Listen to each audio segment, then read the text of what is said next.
सबसे पहले तो मैं बजट पर इस चर्चा में शामिल हुए अपने सभी विधायक साथियों का, माननीय सदस्यों का बहुत बहुत आभार प्रकट करता हूं। सत्ता पक्ष और विपक्ष दोनों के ही साथियों ने पिछले 2 दिन में अपने व्यू पॉइंट रखे और बहुत क्रिटिकल, जैसे अभी माननीय मंत्री सत्येंद्र जैन जी ने एक एक विभाग के बारे में अपनी टिप्पणियां की, वैसे ही सत्ता पक्ष के साथियों ने भी, जिसकी विधानसभा या जिसके प्रिय क्षेत्र से संबंधित विषय था, या विपक्ष ने भी जिसमें उनको जैसा लगा या जैसा समझ आया, जैसा उनको सूचना दी गई, टिप्पणियां की। इस बजट के संबंध में मैं कहूँगा कि सरकार का काम है कि जनता की समस्या को समझे और उसका समाधान निकाले। और जब हम बजट पेश करते हैं तो, या बजट तैयार करते हैं, तो बजट में वर्तमान समस्याएं, आगे आने वाले समय की कोई ऐसी संभावित समस्या और फिर जनता के, आम लोगों के सपनों की उड़ान, उसको कैसे पंख लगाए जाएं, इस सब पे काम करने की जरूरत पड़ती है। और ये सरकार के बजट में नहीं, घर के बजट में भी ये होता है। आदमी सोचता है हमारी अभी की समस्याएं क्या हैं, कल को और क्या समस्या आ सकती है, फिर मेरे या मेरे बच्चों के सपनों की उड़ान क्या है, इन्हीं को लेकर आदमी घर का बजट तैयार करता है। तो बिल्कुल पहले बजट से लेकर आज तक मुझे 8वीं बार पेश करने का मौका मिला बजट इस सदन में। पहले बजट से लेकर आज तक माननीय मुख्यमंत्री जी के साथ या खुद जब भी मैं बजट के बारे में सोचने बैठा, पहले बजट में माननीय मुख्यमंत्री जी ने निर्देश दिया था कि ऐसे समझो जैसे अपने घर का बजट बना रहे हो, वही प्रायोरिटीज रखेंगे, वही तौर तरीके रखेंगे, उसी तरह का सिलसिला रखेंगे, और आज तक वैसे ही काम किया है। इस बार जब मैं बजट की तैयारी करनी शुरू की तो वित्त मंत्री के रूप में माननीय मुख्यमंत्री जी से मैंने यही सवाल किया कि इस बार क्योंकि कोविड के बाद का ऐसा लग रहा है कि अब सब खुलेगा, बाजार सब अच्छे से चलेंगे, तो आपका विज़न, आपका निर्देश बजट से पहले क्या है? तो उन्होंने एक बहुत दिलचस्प बात कही कि जनता से पूछो, क्योंकि 2 साल जनता ने बहुत कुछ झेला है। उस झेलने में जनता के मन में बहुत सारे सवाल होंगे, बहुत सारी समस्याएं होंगी, बहुत सारे समाधान आए होंगे लोगों में, उनसे पूछो। और हमने अखबार में विज्ञापन निकाल के लोगों से, दिल्ली के लोगों से सलाह मांगी कि अब कोविड के 2 वर्षों के बाद के बजट में क्या प्रायोरिटी रखें। 7 साल से, तो 6 साल से तो हम करते ही आ रहे हैं, 7 साल से।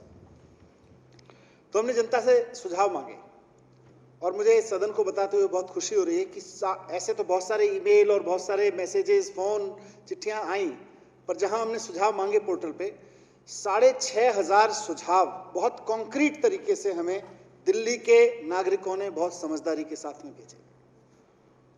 और हमारी टीम, हमने यहाँ एक इकोनॉमी टीम बनाई, अपने साथ में एक्सपर्ट ऑफिसर्स, उनमें से कुछ यहाँ बैठे हैं गैलरी में, कुछ यहाँ बैठे हैं, सबकी एक टीम बनाई और उन्होंने सबने उन सुझावों को पढ़ा और साथ साथ दिल्ली के मार्केट एसोसिएशंस, दिल्ली के अलग अलग सेक्टर के व्यापारी, अलग अलग तरीके के ट्रेडर्स, सबके साथ खूब चर्चा की। करीब 150 मीटिंग्स हमारी इकोनॉमी की टीम ने की और इन सब के निचोड़ से ये बजट निकला।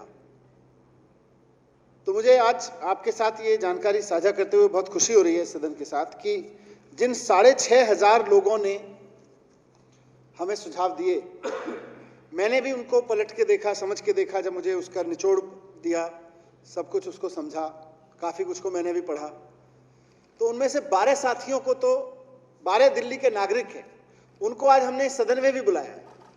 वो पॉलिटिकल पार्टी के हिस्से नहीं है। उनमें से कोई, अभी मैं मिल रहा था 5 मिनट पहले, यहाँ पे आने से पहले, कोई IT इंजीनियर है, कोई चार्टेड अकाउंटेंट है, कोई अपना दुकान चलाता है, कोई मार्केट एसोसिएशन में है।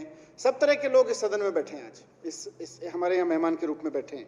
मैं अध्यक्ष महोदय आपकी अनुमति से कुछ साथियों के नाम लेना चाहूँगा।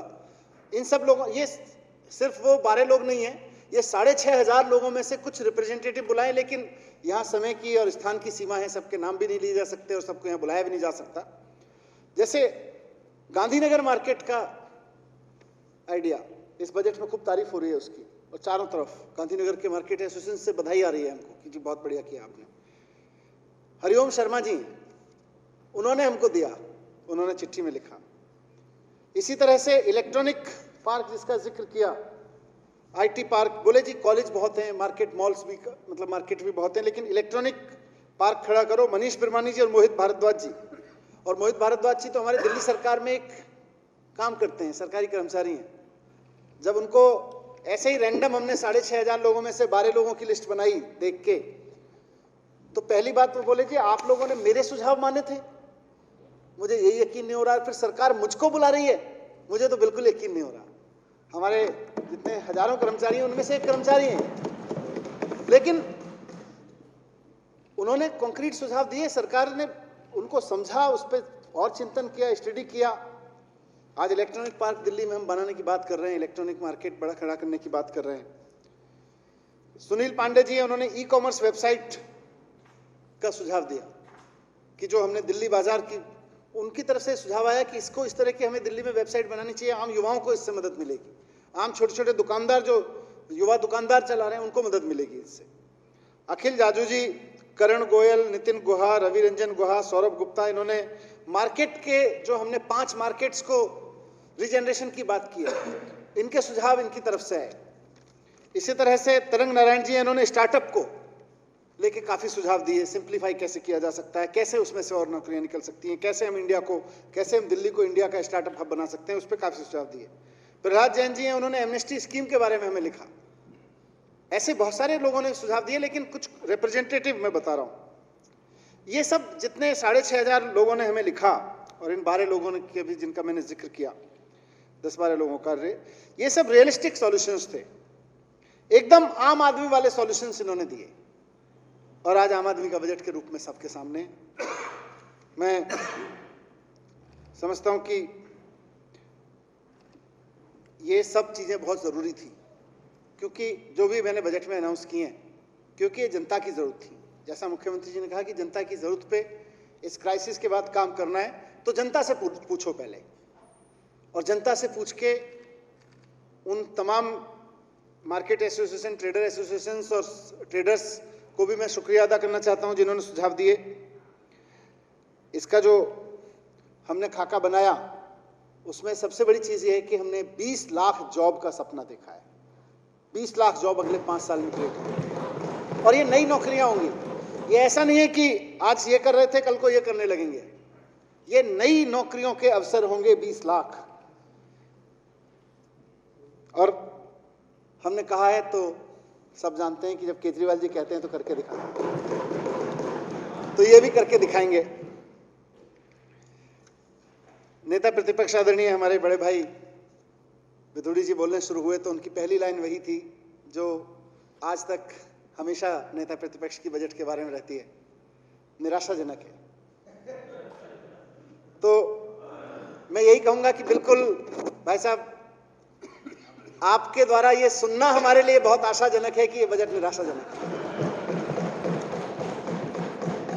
क्योंकि ना इसमें आपके कुछ कहने के लिए बचा है। ये जनता के लिए आशाजनक है, विपक्ष के लिए निराशाजनक है, क्योंकि ना इसमें इनके कुछ कहने के लिए बचा है, और इनको पता है यार ये सारा काम कर देंगे तो हम जनता के बीच में कहेंगे क्या कि हम ये करेंगे। तो ना कुछ कहने के लिए बचा, ना करने के लिए बचा, इसलिए इनके लिए पूरी तरह से निराशाजनक है। मैं इनसे सहमत हूं। अब इनको केवल एक बात से आशा है कि डीडीए से कुछ काम नहीं होने देंगे, देखेंगे। अभी तो एमसीडी भी सस्पेंशन में डाल रखी है, देखते हैं, चुनाव तो टलवाई दिया, देखते हैं कैसे करेंगे। एलजी, सेंट्रल गवर्नमेंट, पुलिस, तोता मैना, इनको खूब भरोसा है उन पे, लेकिन मैं कहूंगा कि 7 साल में इन सब से नहीं रोक पाए, अब क्या रोकोगे। आप चाहे जो कर लेना, आप चाहे जो तोता मैना छोड़ देना, आप सच्चाई को हमसे नहीं छीन सकते, आप हमारी नीयत को हमसे नहीं छीन सकते। हमारे साथ हमारा भगवान है, आप हमसे उनको नहीं छीन सकते। मैं आखिर में, विधुड़ी जी बहुत नाराज हो रहे थे लास्ट में, छोटे भाई होने के नाते एक सलाह कि जिंदगी बड़ी हसीन है विधुड़ी जी, ये जिंदगी बहुत हसीन है, इसे थोड़ा सा प्यार करो। दिल्ली से तो पहली किरण निकली है, थोड़ा पूरे सूरज का इंतजार करो। ये जिंदगी बहुत हसीन है, इसे थोड़ा सा प्यार करो। दिल्ली से तो सूरज की पहली किरण निकली है, पूरी सुबह का इंतजार करो, निकलेगी। वो पल भी आएगा जिसकी ख्वाहिश है आपको, वो पल भी आएगा जिसकी ख्वाहिश है आपको। रब पे भरोसा रखो और केजरीवाल जी पे एतबार करो। बहुत बहुत धन्यवाद, बहुत बहुत।